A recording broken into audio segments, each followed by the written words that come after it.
દીદી તમે ઇન્ડિયાથી અહીંયા આવ્યા અને તમે કઈ ઓવરસીઝથી આવ્યા અને તમને એજન્ટે શું કહીને મોકલા ત્યાં અને અહીંયા મીન્સ કેવું થયું એ બધી વાત કરો.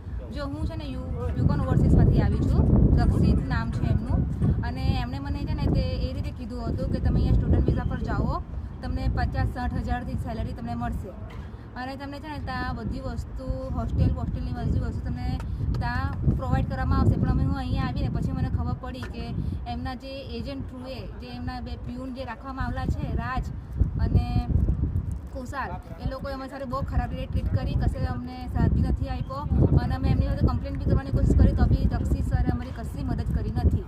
અને બીજું કે અમે કશે જોબ બી શોધવા ગયા ને જોબનું કશું અહીંયા ઠેકાણું છે નહીં.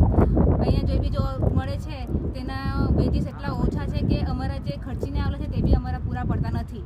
અને તમે ઇન્ડિયાથી કેટલા રૂપિયા ટોટલ ખર્ચો કરીને આવ્યા? હું મારા હસબન્ડ સાથે 12 લાખ રૂપિયા ખર્ચીને આવી છે, પર પર્સન 6 લાખ રૂપિયા ખર્ચીને આવી છું અને મને એમાં એક બી નફો મળે તેવું છે નહીં, એટલે હું અહીંયાથી જવાનો વિચાર કરું છું. બીજા કોઈ વ્યક્તિ અહીંયા આવે તો તમે એને શું સલાહ આપવા હું માંગો તો એ સલાહ આપીશ કે તમે ન આવો, કારણ કે તમે આટલા રૂપિયા જો બગડીને અહીંયા આવા હોય એના કરતાં ઇન્ડિયામાં અને ઇન્ડિયાના જેટલા એજન્ટ છે એટલા બધા સાચું બોલે છે કે ખોટું બોલે છે? બધું ખોટું જ બોલે છે, મને એક બી એજન્ટ સાચું નથી બોલતા. ઠીક છે દીદી.